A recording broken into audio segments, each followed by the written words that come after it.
Your teenage child has been diagnosed with persistent physical symptoms such as chronic pain and FND. And as a parent, you might be noticing your child fitting into one of these two categories when it comes to activity level. Category 1 is that your child is not doing anything. Stop going to school, stop doing any sports or extracurricular activities because your child is afraid of the symptoms getting worse.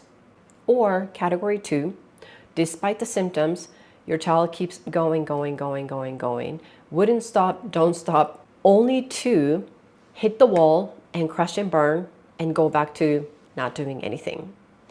Chances are your child is probably going back and forth, and as a parent, just witnessing these situations that is so vastly different from how your child has been in their lives, you must be frustrated, terrified, and quite frankly, not knowing what to do or how to help. If that's the case, don't worry, everyone is like that. And what if I can teach you that there is a sweet spot in between so you and your child can actually have a tool to move forward with their lives? Hi, my name is Dr. Lee. I am a pediatric psychologist and chronic pain survivor myself. My mission is to help teens eliminate chronic pain and FND so that they can get back to their lives and then feel like normal again, because every teen deserves so much more than what they're having with this chronic pain and FND conditions. If you're new to this channel, I have a free PDF parenting guide of how to help your teen at home. So click the link below and grab that copy today. Here's the secret sauce of today's video, which is activity pacing. And activity pacing is a fancy word to basically describe gradually increasing activity level while taking pre-programmed breaks. So in today's video, I'm going to talk about what it is and how you do it. Okay? But before I talk about anything about activity pacing, I want to talk a little bit about FND, because if you arrive to this channel, chances are you either have been struggling with FND for quite some time or you just got diagnosed with FND, either for yourself or for your teenage child. And as I have worked with so many different teens who have gone through the process of recovering from FND and chronic pain, I just want to let you know that you're not alone in this journey. So what is FND? Very briefly, FND is an umbrella term to describe a cross-wired problem between the brain and the body. And there are so many different influencing factors to concoct FND, and I do have a video describing what that is. But just to say, the FND is the second most common diagnosis that your child likely gets in the neurology clinic, despite nobody talks about it and nobody knows about it. And FND is all about biological, psychological, and social component all combined. It's not just in your head, it's not just one thing, it's not just this one magical hidden diagnosis. FND itself is a diagnosis and it is a condition that can be debilitating, but it's a legit thing. And as I mentioned, if you want to know more about it, I do have a video talking about what FND is, so click the link below. All right, so back to today's topic, which is activity pacing. So let me explain how this is different than treating your child's acute illness or injury. So let's say your child gets a broken bone and go through a treatment, but what is the typical sense of returning to their lives? You get an injury, you treat, you rest, and then you get better and you go back to your life. But when it comes to chronic pain and FND, these are the conditions themselves. So this model of let's get better before you go back to life does not apply anymore. And then here is why. Let's say you have a pain in FND and then you don't do anything, aka rest, then what happens is that you get deconditioned. This deconditioning doesn't help because it creates this sense of fear, reluctance, and scared feelings about returning to life because they are afraid of having these flare-up symptoms, right? So then they continue to rest and then the pain and FND continues to exist.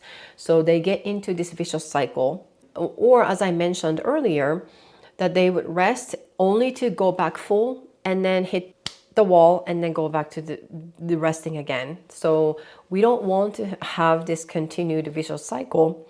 And here is how you can get out of it, which is activity pacing. So without further ado, let's talk about what activity pacing is and how you do it, okay?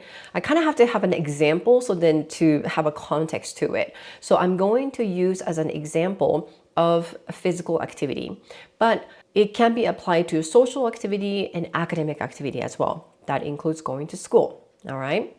So here we go. How are you going to do it? Step one, you want to pick a goal. It could be physical activity, it could be social activity, it could be academic activity, or it could be a chore. That's totally fine. But pick a goal between you and your teenager, okay? And then step two, you want to assess the situation of where your child is on a good day and on a bad day, okay? So for example, let me get this thing, my cheat sheet. And let's say my goal is to work out every day for 60 minutes at the gym. I don't go to the gym, but let's just say that we can continue this conversation, okay? I would rather be outdoor, by the way. Anyway, so the activity goal number two would be the stopping this cycle of deconditioning, which is no more days of no activities, okay? So step two, and then where am I now? On a good day, I can go to the gym and then work out for 60 minutes. On a bad day, no workout at all. So as you can see, it's kind of all or nothing, right? And then we want to have somewhere in between. So the average activity level, a little bit of a math, would be 60 minutes on a good day minus 0 minutes of a bad day, right? And then you would do the math. So 60 minus 0 is 60. And then you would kind of want to have the average. So divided by 2, and that would be the 30 minutes per day of the average activity level, okay? So keep that in mind. And then I also want us to have the minimum activity level with some flexibility, because it would be hard to jump in on a bad day to force your child to do 30 minutes of activity, right? Let's say with the leeway, you would have about 15 minutes of activity level, okay? So just keep that in mind. On a good day, 60 minutes. On a bad day, 0 minutes. Average day would be about 30 minutes with the minimum minutes of about 15 minutes or so, okay? The step three is you want to come up with the ratio between activity and then break. Remember, as you increase the activity level, you want to include breaks that are pre-programmed, right? So this is what I'm talking about. All right, so example one, you would work out for, let's say, 5 minutes, and then you would take another 5 minutes of break. And then you would go back to another 5 minutes of activity, and then you would take 5 minutes of break. You would kind of continue this cycle. 5 minutes of being active, 5 minutes of taking a break, regardless of your energy level or pain level or FND conditions. No matter what, you would work for 5 minutes, and then you would take a 5-minute break. Or example two would be, you would, let's say, do 2 sets of lifting, if you would do 2 sets of lifting. And then after that, you would take a 5-minute break. So here, instead of going by the time, you would go by a set, which might be easier for you to kind of gauge the time instead of, oh, it's 5 minutes and I'm like at 3.5 sets of whatever work that I am doing, but I'm going to take a break. Then it kind of gets a little bit wonky. So just to make it simple, you can do 2 sets of lifting, 5 minutes of break, and then you could do 2 sets of core work, and then another 5-minute break. And then you can do 5 minutes of cardio and then take another 5-minute break. So see that the whole idea is you would do a little bit of something and then take a break, a little bit of something and then take a break. So this is how I include pre-programmed breaks that are kind of happening throughout. So then your child is less likely to go, go, go, and then crash and burn. That's the whole idea, okay? And then you would do this until your child has either a minimum of 15 minutes or kind of average of 30 minutes or up to 60 minutes, depending on how the day is going. And then you kind of sort of average out, because you would be doing this for every single day for 7 days for the week 1. And then at the end of 7 days, if you kind of average out, if your child is having a 30 minutes of workout or activity per day, then you would meet the goal, okay? And this is the important part.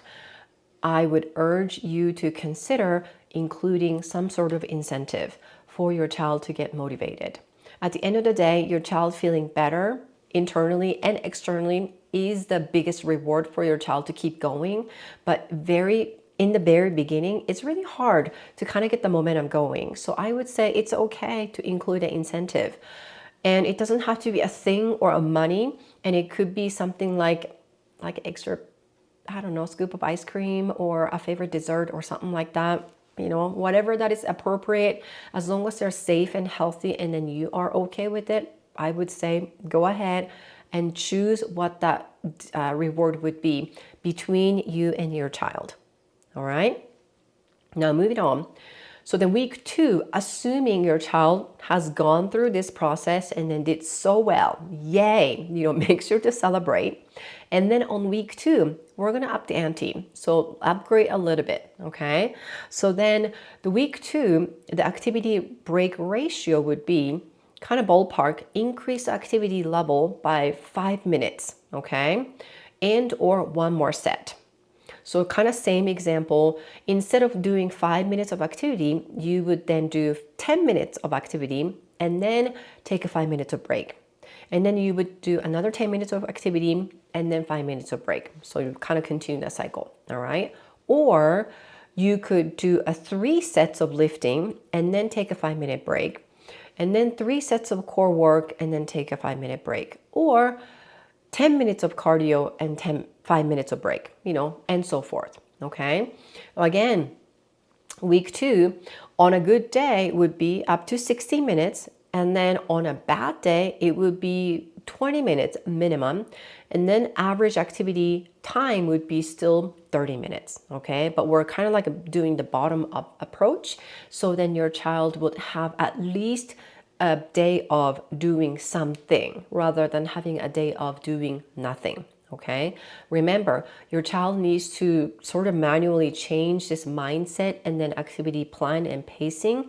So in the beginning, as I mentioned, it is hard work. So let's make sure to recognize the hard work, and it's okay to take extra break. And if your child needs to take extra minutes of break, I'm okay with that, as long as your child is working towards increasing the activity, all right? And then so at the end of week 2, again, make sure to celebrate and then have some sort of incentive or reward. I would put as extra screen time for week 2, all right? And then week 3, again, assuming everything is going according to the plan, then we're gonna upgrade again by extra 5 minutes. So now the minimum minutes of activity would be 25 minutes on a bad day, and then on a good day, still 60 minutes, and then average would be still about 30 minutes, okay? And then this is what the activity looks like. 15 minutes of activity, and then 5 minutes of break, and another 15 minutes of activity, and then 5 minutes of break. Or 4 sets of lifting, 5-minute break, 4 sets of core work, 5-minute break, 15 minutes of cardio, and 5-minute break, and so forth, okay? For this week, you can talk about having some sort of like a gift card or money as an incentive. It doesn't have to be, but it can be, right? So I just put as a $25 gift card or something like that, or a favorite drink from Starbucks, or whatever it is that you guys feel like is appropriate. And then week 4, same thing, keep upgrading by another 5 minutes or one more set. So now it's at 20 minutes of activity and 5-minute break, another 20 minutes of activity and 5-minute break, okay? Or 4 sets of lifting, and then you can do a shorter amount of minutes of the break, like 2 minutes. 4 sets of core work, 2 minutes break, 15 minutes cardio, 2 minutes break, something like that. And if I do the math like to the T, it doesn't necessarily add up, but I'm talking about a ballpark idea. And then for this week, the reward could be a sleepover at friend's house or something like that. Again, the whole idea is to gradually increase while including pre-programmed breaks. So even though your child feels just fine, your child is kind of forcing themselves to take a break, okay, to constantly recharge throughout the time. Now, with this, there are some tips that go with it, all right? So let me go over that. I would say, number one, start with a minimum and then low expectation to maximize the success. So the week one can be very, very minimum, as long as it's a little bit better than not doing anything. So for your child, if your child is severely impaired, then on a bad day, the activity goal would be to just get up in bed and then just sit at the edge of the bed for 5 minutes, and then get out and then brush your teeth and go downstairs and then have a breakfast or something like that. That could be the minimum activity expectation. Whatever it is, you and your child can talk about it and then come up with an agreement and a plan. So then the goal is to maximize the chance of success. So that's tip number one.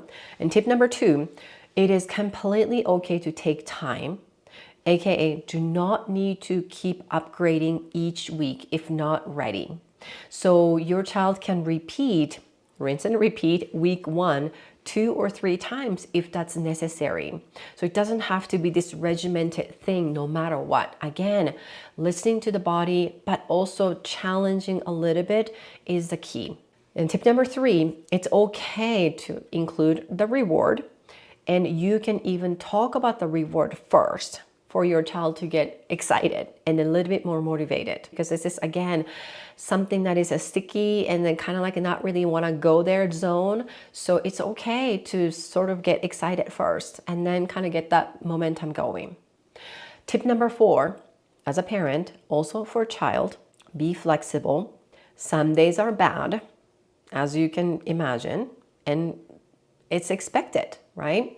The goal is to sustain. It is not to be perfect. So once again, flexibility is the name of the game.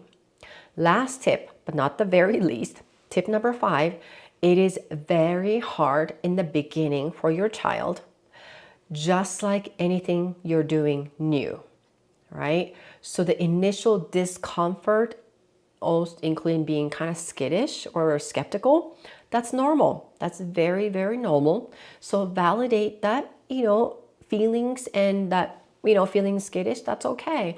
And that's why we want to start from the, minimum and maximizing the chance of success. That is an activity pacing in a nutshell. I hope it was helpful. What I want to say is persistent physical symptoms such as chronic pain and FND can be very debilitating and so annoying to the T, but you don't have to keep living like this. You don't have to, as a parent, worry about what your child's life would be with these conditions, because there are so many things that you can help your child to get back to their life. Now, if you're a dedicated parent and then your bright and compassionate child are ready to take actionable solutions to resolve chronic pain and FND, you might be a good fit for my program. Click the link below to schedule a call with me today so then I can know more about your situation. Thank you so much for watching this video, and I will see you in the next video.